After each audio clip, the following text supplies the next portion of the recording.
Bonjour, c'est Lisa Azuelos. Vous me connaissez peut-être pour mes films comme LOL, Comme tu es belle, Dalida. Entre mes films, j'ai décidé de faire un podcast pour vous présenter des gens que j'aime, ou des gens connus, ou les deux. Ou alors simplement partager ce que j'ai dans ma tête, et je vous jure, ça vaut le détour.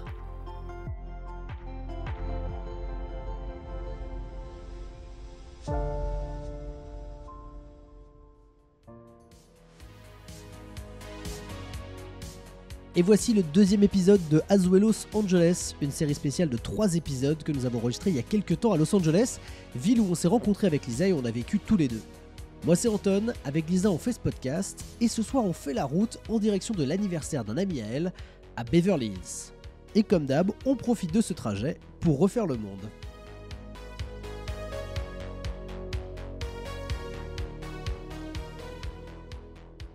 T'as l'énergie nécessaire là pour la soirée? Bah non. Non. Tu veux te mettre en batterie faible? Mais heureusement, moi je me mets en mode jaune dans le téléphone. Je suis là mais je suis pas là quoi.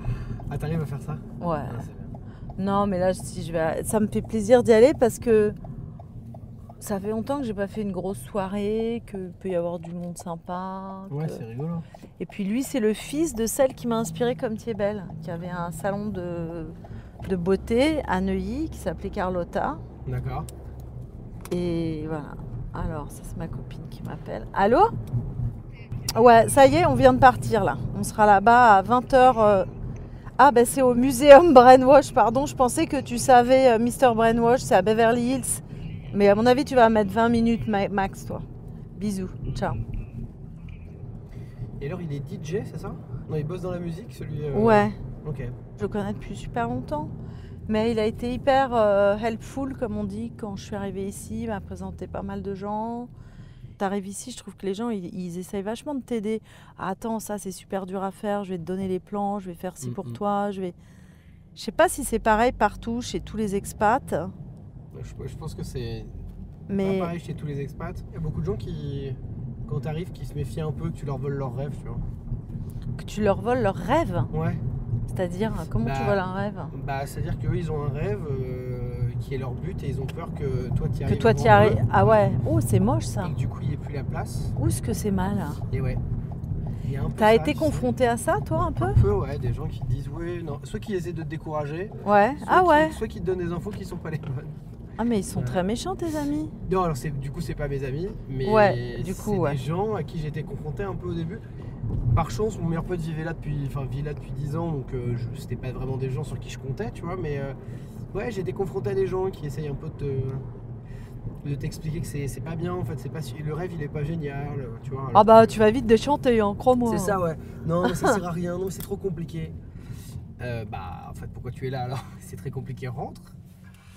Et en fait, tu te rends compte que c'est juste parce qu'ils ont peur qu'il n'y ait pas assez de gâteaux pour tout le monde. Et en fait, je me dis, mais enfin, moi, j'ai pas envie de manger de gâteau en plus. Ah ouais, moi j'ai jamais... De toute façon, j'ai pas beaucoup fréquenté trop de Français ici, hein, en vrai. Je fréquente pas mal d'Américains. Bizarrement, je trouve... Alors je sais pas si c'est parce que mon père est marocain ou tu vois, mais je me sens beaucoup plus proche des Marocains, des rebeux en général, surtout quand je suis en Amérique, que des Américains. Ah ouais? Ouais. C'est-à-dire je comprends les Arabes parce que j'ai été élevée avec eux, Ouais. quelque part, Ouais. alors que les Américains, je ne les comprends pas. Enfin, je les comprends, mais comme une... je les comprends parce que je les observe Ouais. comme des gens que je connais pas du tout. Il n'y a rien d'intuitif. Et il n'y a rien de familier. Ouais.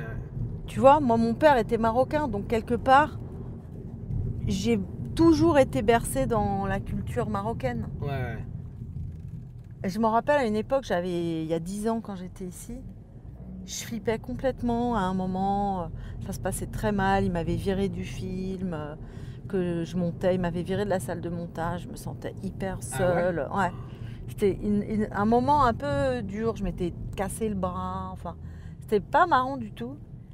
Et puis j'étais allée passer une journée à la plage, et puis de dos, j'avais vu une famille de rebeux avec les femmes voilées, les gosses, les sandwichs sur la plage, un truc genre casa quoi, ou Skrirat ou je sais pas quoi. Et je m'étais sentie tout à coup en famille.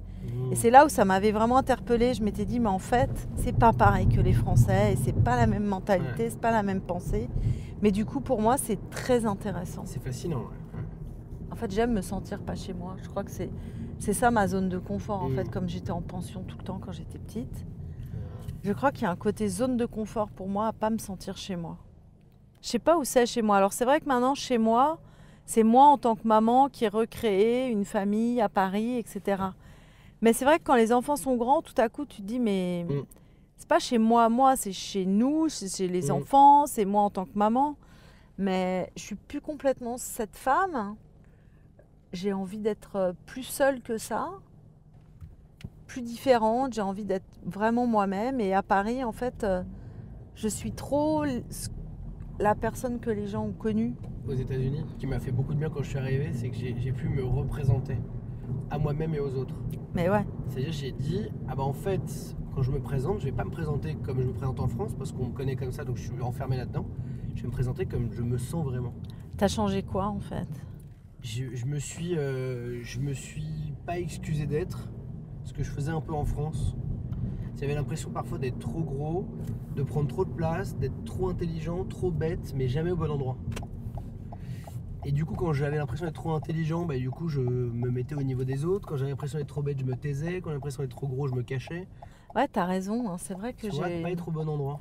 Enfin, cela dit, ici, c'est pas le meilleur endroit pour pas te sentir trop gros. Hein. Non. Moi qui partage avec toi ce surpoids, ce goût pour les gâteaux dont nous parlions tout à l'heure.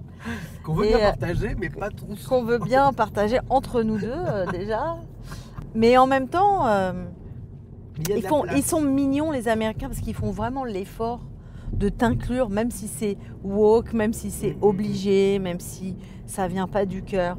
Quand même, ils essayent d'être positifs. Quoi. Ouais. J'avais ma copine, ma roommate, elle me disait, moi, ce que j'aime pas au travail, c'est qu'on est obligé d'être positif tout le temps. Et c'est fatigant. Je lui dis, écoute, moi, en tant que Française, c'est ça que j'aime chez vous. C'est que chez nous, ils se sentent obligés d'être négatifs tout le temps. Et crois-moi, c'est encore plus fatigant. C'est fou, hein ? Ouais. En fait, dans les lieux de travail, etc., les gens deviennent amis en détestation d'une troisième personne. C'est-à-dire qu'ils se rapprochent en divisant et en étant contre quelqu'un. Et ici, les gens se rapprochent en étant pour quelque chose. C'est beaucoup plus facile de dire ce qu'on n'aime pas que de dire ce qu'on aime. Bien sûr. D'ailleurs, les bébés, ils disent très vite « j'aime pas ». Mais c'est dur de dire « j'aime ». Et c'est pour ça que je les trouve plus évolués là-dessus.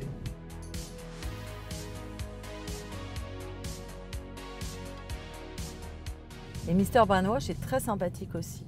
Il est ouvert, gentil. Je sais pas, je me trouve conne de ne pas avoir trouvé que la gentillesse était plus valuable, qui avait de la valeur plus tôt. Quand tu es jeune, tu veux que les gens soient beaux, soient drôles, soient séduisants, c'est de la merde. Tu connais ce truc des 7 langages de l'amour ou les 4 langages de l'amour? On m'en a déjà parlé. On t'en a parlé ou c'est moi? Ou je me radote? Alors, c'est possiblement toi, mais ça m'intéresse. Attends. Alors, le premier, c'est pas dans l'ordre, mais bon, ce sont les paroles valorisantes. Comment tu peux montrer à quelqu'un que tu l'aimes? Tu le valorises par tes paroles. Oh, j'adore comment t'es habillé. Tu sens bon. Oh, t'es beau. Dis donc, t'as bonne mine. Oh, j'aime bien ce que tu dis. Ça me renvoie. Oh, dis donc, j'aime bien parler avec toi. Tout ça, la personne se sent aimée de toi. Moi, j'avoue que je suis assez sensible à ça. Ouais, c'est hyper important. Bah oui, en plus, on fait du podcast, c'est normal. Les moments de qualité. Quality time, ça veut dire que quand tu vois les gens, c'est pas au milieu d'autres gens, ils s'en foutent de toi et tout. C'est toujours un temps de qualité, d'écoute. Ça veut dire que la personne te consacre du bon temps que pour toi. Ça, pour moi, je crois que c'est number one. Ouais, c'est hyper important. Le troisième, les cadeaux, je m'en tape. Alors, le quatrième, c'est les services rendus. Alors, moi, j'aime beaucoup qu'on me rende des services, mais je ne le considère pas comme de l'amour, comme une notion d'amour. Je le considère comme très pratique. Ouais, c'est très technique, quoi. Les services rendus, mais alors je déteste rendre service. C'est horrible. Tu rends service. Non. Si, tu rends service. Ah bon? Mais oui, quand les gens te demandent, mais il y a toujours des gens chez toi, ils disent ça, tu dis mais oui, mais je te mets en contact, mais ceci, tout le temps tu rends des services. Ouais, je mets en contact, mais jamais je porte un truc lourd. Ah ouais. Voilà, Quelqu'un. c'est la notion de service qui est pas la bonne. Ouais, Mais il faut tu que ce rends- soit, faut Ouais. que ce soit léger Faut que ce soit léger en termes de kilos, ou quoi. digital. Ou digital, mais il faut pas que ça pèse quelque chose dans la matière, Ah quoi. d'accord, donc tu fais pas de déménagement. Je fais pas. Alors vraiment, si tu déménages, je ne suis plus ton ami jusqu'au moment où tu réemménages. Ni je t'aide à déballer tes cartons, ni rien, quoi. Je veux pas en entendre parler de ton déménagement. Ouais, ça c'est normal. Alors attends qu'on regarde le 5e langage de l'amour. Ah oui, oui. Ah, c'est le meilleur. Alors là, moi, je suis très pour ça. Mais il y a plein de gens que ça dérange. Le contact physique. Ah, ça c'est intéressant. Moi, j'aime bien qu'on me prenne la main, qu'on m'embrasse. T'as toujours aimé ça? Ah non, Ah ouais, c'est un truc nouveau. ouais. Enfin, nouveau, ça fait 20 ans, quoi. Mais... Ouais, mais enfin c'est... Et comment c'est... T'as intervenu parce que t'en avais envie? T'avais envie que Je ça crois te que je me plaise? suis ramollie. Tu t'es laissé Je me tripoter. suis laissée tripoter à un moment. Et non, mais tout à coup, je trouve ça.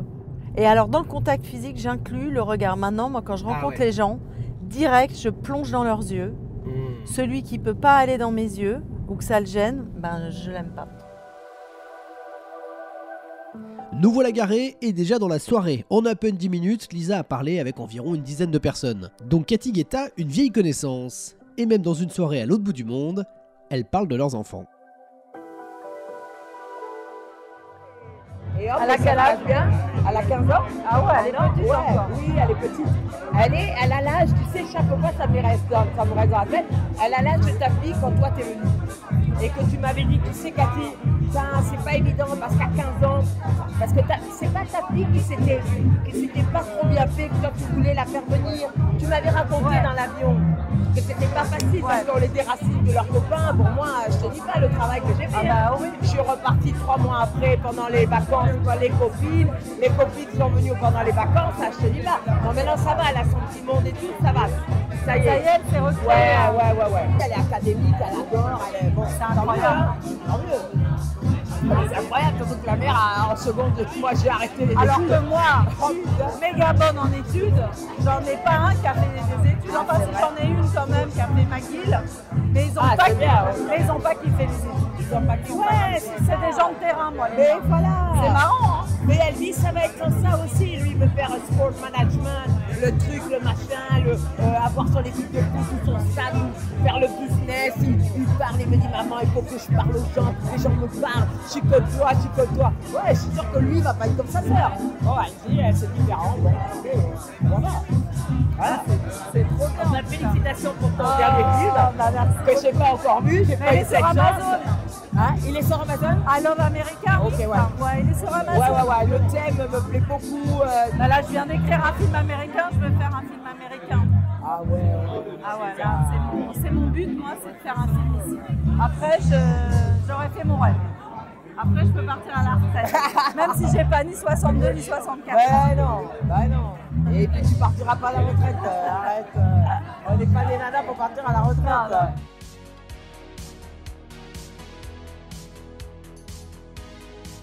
Après 3 heures de soirée, il est l'heure de rentrer. Et comment dire, la fatigue et l'ambiance de la soirée ont laissé quelques traces.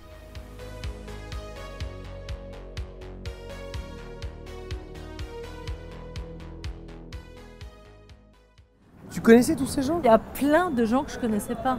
Ma chance, c'est que les gens, ils me connaissent. Du coup, alors, comment ça va? Et dans le doute, même si je les connais pas ou que je les reconnais pas, je dis, eh ouais, et Tu toi? avances. Et au bout d'un moment, j'arrive à savoir comment ils s'appellent, où c'était, je remets en contexte. Si je me rappelle pas, parce que je n'ai pas de mémoire. Mais pas du tout, quoi. Et là, l'idée que je vais pouvoir me réécouter, peut-être que tu sais que je vais me détester. Non. Ah bah si. C'est la personne dont je ne me rappelle jamais. Tu vas découvrir une nouvelle Lisa. Je me dis, peut-être, je vais me dire, j'ai un rire de sorcière. C'est drôle la crise de parano sur la Putain, ça y est, on est arrivé, c'est le magasin du fromage. Ah si. La boucle est bouclée sur un très beau brie.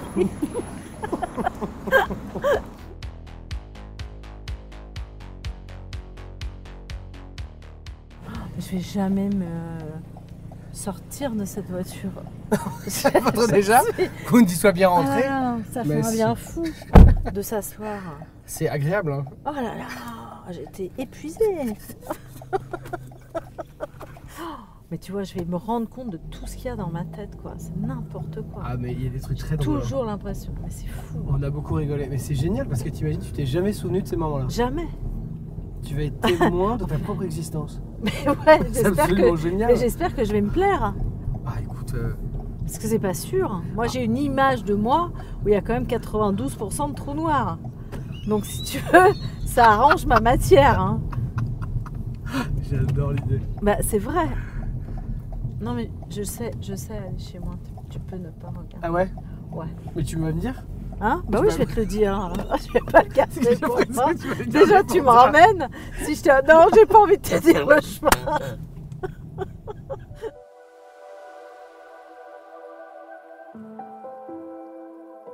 J'ai appris il n'y a pas très longtemps que les gens ne voulaient pas bailler au Moyen-Âge parce qu'ils avaient peur qu'en baillant, leur âme s'en aille. Ah, c'était pas les. C'est affreux, est-ce que c'est drôle? mais moi, je peux comprendre ça. Moi, j'avais peur. On m'avait dit que les yeux, quand tu les mettais et que tu faisais une grimace dans la voiture, que tu restais comme ça toute ta vie, j'ai compris que c'était faux à 45 ans. Hein. Non, mais ça, je suis d'accord. Ah, bien sûr. Quand tu louches et qu'on te dit s'il y a un courant d'air, tu restes Ouais. bloqué. Toi, tu y as cru aussi? Tu viens de me l'apprendre. Je savais. Mais il n'y a pas très longtemps, ouais. Ah, il n'y a pas très longtemps non plus, mais c'est quand même un mensonge de merde. Mais surtout, enfin. Je veux dire, pourquoi mentir constamment aux enfants, quoi? Bah oui. Il y a un moment donné, ça fait rêver personne, hein. Le Père Noël. Hein. Ah ouais. Moi, j'en ai voulu à mes parents qui me mentent là-dessus. Moi aussi. Ah, c'est vrai? Ouais. Moi, Ah, mais moi, pour moi, c'est le plus grand mensonge.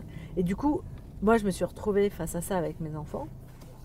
Ah, bah Ils oui. me disaient, il existe le Père Noël. Je disais, mais il existe quand on y croit. Ah, c'est bien ça. Tu vois? Ils peuvent rien te reprocher. Non. Ça doit Ça leur a bien niqué la tête. ça doit mettre en colère de rien pouvoir reprocher à sa mère.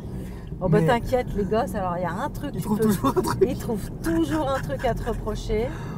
Et c'est ça la vie en fait. Et c'est ça qui a fait la beauté de cette relation. C'est que c'est les seuls gens, ils te reprochent quelque chose, mais tu dois continuer à les voir et tu les aimes. Et ça c'est merveilleux. Quoi. Mmh. Parce que les autres relations, t'as très envie de couper les fils. Hein. Ah bah quand on commence à te reprocher des trucs, ouais. Ah ouais. C'est un peu relou. Une fois, deux Ça fois peut niquer après, l'ambiance, merci. ouais. Alors que les gosses, c'est 3 fois par jour, ils s'en foutent. Ils en ont rien. Ils sont en terrain conquis, les salauds. Mais vraiment conquis. Et vas-y, gna gna, et t'étais pas là le 14-12-1993. Je n'avais pas mon goûter. Oh là là. C'est un cinéma, elle disait Valérie, merci. C'est vrai. Oh putain. Je suis allé voir une psy, elle m'a dit non, mais le problème c'est vos parents. J'ai dit mais j'ai pas de problème avec mes parents, ils font on va creuser. Arrêtez de les harceler. Moi j'ai pas de problème avec ça. J'ai un problème avec les pépitos, moi. Ça n'a rien à voir avec mes parents. C'est pas eux qui ont créé les pépitos pour moi. Ils sont pour rien là. Bah si, Si, c'est quand on manque d'amour, c'est vrai. on veut manger des pépitos.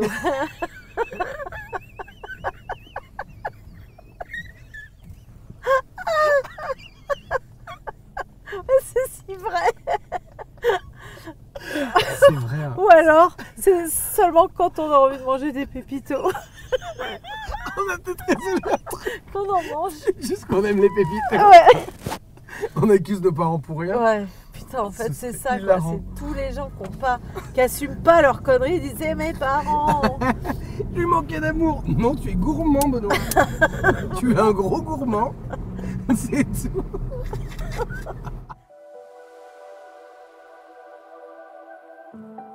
Et tu vas rentrer par où? Je vais rentrer par Waze. Oui. Pourquoi on n'a pas mis Waze déjà? Rappelle-moi. Parce que tu m'as dit ah non, hein. Comme un affront. Ah non, je connais. Mais c'est con parce que du coup, je suis obligée d'être en hyper-vigilance. Oui.